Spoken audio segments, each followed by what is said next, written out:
All right, day 2 of redoing videos that did not have sound. So let's talk about our workspace and our origin, right? We're gonna go up here into our device settings. We're gonna pull this little screen up and take a look at what we have available to us, dimensions and units. This width and height are going to correlate with the width and height of your actual laser bed. So what we're seeing right here is a visual representation of our laser bed, of our honeycomb, of our workspace, whatever you're going to call it. I'm going to call it a workspace. So this workspace right here is 20 inches by 14 inches. Now, a lot of folks will be using the metric system, and we can do that. So that's going to be 508 millimeters by 355 millimeters. We see a lot of these beds that are 400 by 400. That's roughly 15 and 3/4 inches by 15 and 3/4 inches. And I don't do math very often, guys. I had to look that up. So one of the things we want to make sure that we have set up in our workspace is that this is exactly what our bed is.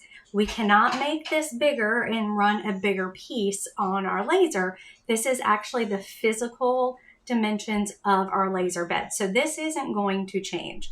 I'm going to put this back to inches because mine is 20 by 14.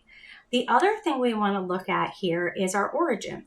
So we do run into this now and again where we'll try to engrave or cut something and it'll flip or mirror on us. And that's usually because our origin isn't set the same here as it is in our layers menu. So we're going to take a look at that as well, or our laser menu rather.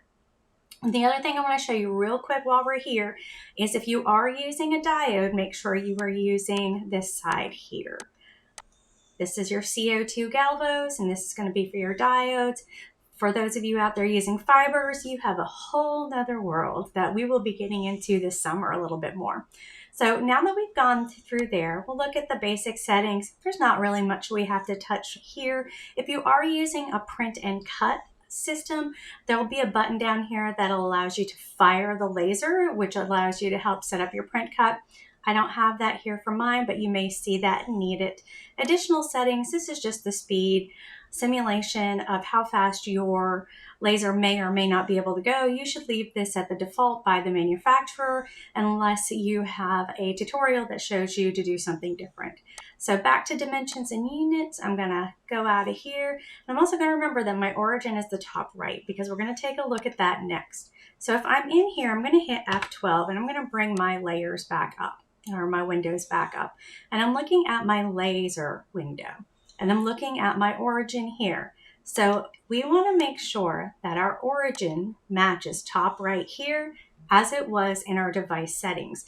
That way things don't mirror, our laser knows where to cut, and everything happens the way we see it on the screen. So I'm going to go ahead and lock that in by selecting absolute chords. And now my workspace is set up and ready to run whatever I put on it.